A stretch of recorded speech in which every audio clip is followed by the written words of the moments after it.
Shalom dan salam sejahtera untuk kita semua. Pada saat ini saya akan membuat video khutbah saya sebagai salah satu persyaratan dalam mata kuliah khutbah kreatif. Sekali lagi, sebagai salah satu persyaratan dalam mata kuliah khutbah kreatif. Baik, adapun bacaan yang saya pilih yaitu terambil dari Markus pasal 7 ayat 1 sampai dengan ayat yang ke-23. Markus pasal 7 ayat 1 sampai dengan ayat yang ke-23. Saya akan membacakannya. Perintah Allah dan adat istiadat Yahudi. Pada suatu kali serombongan orang Farisi dan beberapa ahli Taurat dari Yerusalem datang menemui Yesus. Mereka melihat bahwa beberapa orang muridnya makan dengan tangan najis, yaitu dengan tangan yang tidak dibasuh. Sebab orang Farisi seperti orang Yahudi lainnya tidak makan kalau tidak melakukan pembasuhan tangan lebih dahulu, karena mereka beranggapan pada adat istiadat nenek moyang mereka. Dan kalau pulang dari pasar, mereka juga tidak makan kalau tidak lebih dahulu membersihkan dirinya. Banyak warisan lain lagi yang mereka pegang, umpamanya hal mencuci cawan, kendi, dan perkakas-perkakas tembaga. Karena itu orang-orang Farisi dan ahli-ahli Taurat itu bertanya kepadanya, "Mengapa murid-muridmu tidak hidup menurut adat istiadat nenek moyang kita, tetapi makan dengan tangan najis?"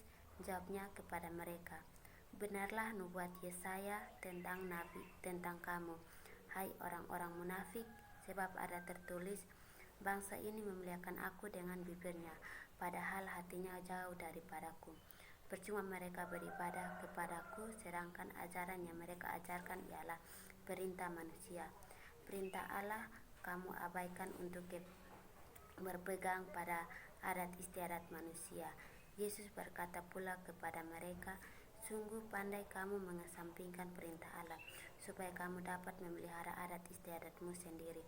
Karena Musa telah berkata, hormatilah ayahmu dan ibumu, dan siapa yang mengutuki ayahnya atau ibunya harus mati.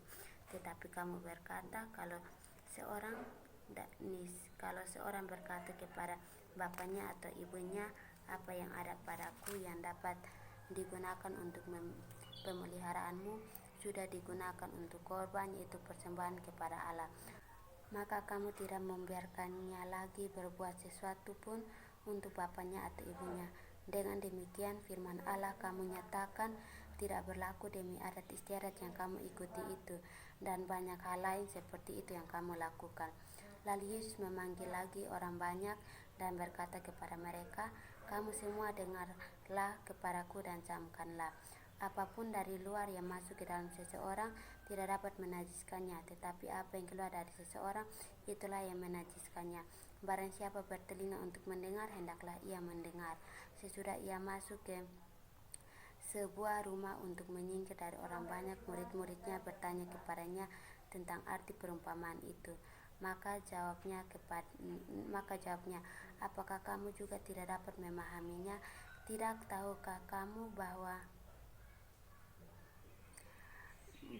segala sesuatu dari luar yang masuk ke dalam seseorang tidak dapat menajiskannya, karena bukan masuk ke dalam hati tetapi ke dalam perutnya lalu dibuang di cabang. Dengan demikian ia menyatakan semua makanan halal." Katanya lagi, "Apa yang keluar dari seseorang itulah yang menajiskannya, sebab dari dalam, dari hati orang timbul segala pikiran jahat, percabulan, pencurian, pembunuhan, perzinahan, keserakahan, kejahatan, kelicikan, hawa nafsu, iri hati, hujat, kesombongan, kebebalan. Semua hal-hal jahat itu timbul dari dalam dan menajiskan orang." Demikianlah firman Tuhan kita pada saat ini, dan tema yang saya pilih mencuci tangan dan membersihkan hati. Mencuci tangan dan membersihkan hati. Mencuci adalah yang berarti membersihkan menggunakan air atau bahan cair. Mencuci tangan adalah hal membersihkan tangan dari hal-hal yang kotor. Kegiatan mencuci tangan yang lagi tren sekarang ini adalah hal yang sudah menjadi tradisi serta adat istiadat dari bangsa Yahudi. Hal ini adalah tradisi yang berarti bukan ketetapan Allah, melainkan hasil dari budaya manusia. Ketika orang Farisi dan ahli-ahli Taurat mengunjungi Yesus, mereka melihat murid-murid Yesus makan dengan tidak mencuci tangan. Karena bagi murid-murid, mereka tidak mengerjakan hal yang membuat mereka kotor. Dan juga pada saat itu belum ada virus yang dianggap berbahaya seperti sekarang ini. Sehingga mereka makan dengan tidak mencuci tangan. Melihat akan hal tersebut, orang-orang Farisi dan ahli-ahli Taurat kemudian melaporkan hal itu kepada Yesus dengan tujuan agar Yesus dapat menegur murid-muridnya. Tetapi ketika mendengar hal yang diucapkan oleh orang-orang Farisi dan ahli-ahli Taurat, Yesus malah membela murid-muridnya. Sekali lagi, Yesus malah membela murid-muridnya. Melihat akan tindakan Yesus, lalu pertanyaan kita bagi orang Kristen, apakah kita tidak harus mencuci tangan sebab Yesus sendiri membela murid-muridnya agar yang tidak mencuci tangan sebelum makan. Baik, sebelum kita menjawab pertanyaan ini, mari kita perhatikan bacaan kita pada saat ini. Yesus membela murid-muridnya karena Yesus melihat pandangan orang-orang Farisi dan ahli-ahli Taurat di balik hal mencuci tangan. Dalam hal ini, Yesus tidak melarang murid-murid atau melarang kita sebagai orang-orang Kristen untuk tidak mencuci tangan, tetapi pandangan bahwa bagi orang-orang Yahudi atau orang-orang Farisi, mencuci tangan berarti membersihkan diri dari hal-hal yang najis sehingga mereka menjadi suci.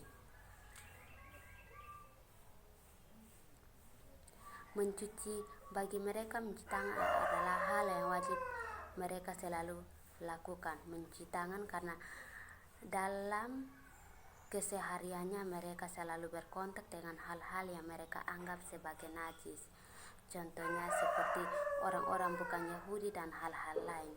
Sehingga mereka perlu membersihkan diri dan membersihkan peralatan mereka dari hal-hal yang najis tersebut.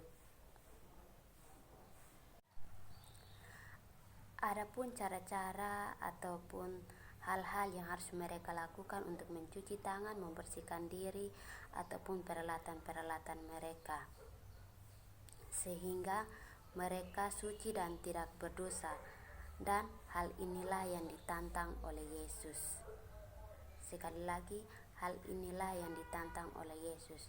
Dalam arti bahwa ketika orang-orang Farisi dan ahli-ahli Taurat melihat para murid memakan dengan tidak mencuci tangan, mereka tidak berpikir bahwa hal itu tidak bersih atau tangan mereka kotor untuk mencuci tangan untuk membuat tubuh mereka sehat, tetapi lebih pada pandangan bahwa mereka telah menyentuh hal-hal yang najis ketika mereka di perjalanan, contohnya menyentuh orang-orang bukan Yahudi dan lain sebagainya yang mereka pikir adalah najis, sehingga mereka patut mencuci tangan mereka, sehingga ketika mereka memakan sesuatu maka yang masuk dalam tubuh mereka adalah sesuatu yang tidak najis, karena tangan mereka yang sudah bersentuhan dengan hal-hal yang najis sudah mereka bersihkan dan sudah, sehingga yang masuk dalam tubuh mereka bukanlah hal-hal yang najis. Bangsa Yahudi menempatkan hal mencuci tangan atau membersihkan diri lebih tinggi daripada taat kepada firman Tuhan. Mereka lebih taat kepada peraturan yang mereka buat sendiri dibandingkan taat kepada firman Tuhan. Sehingga dengan keras Yesus menyatakan kepada mereka bahwa bangsa ini memuliakan Aku dengan bibirnya, tetapi hatinya jauh daripadaku.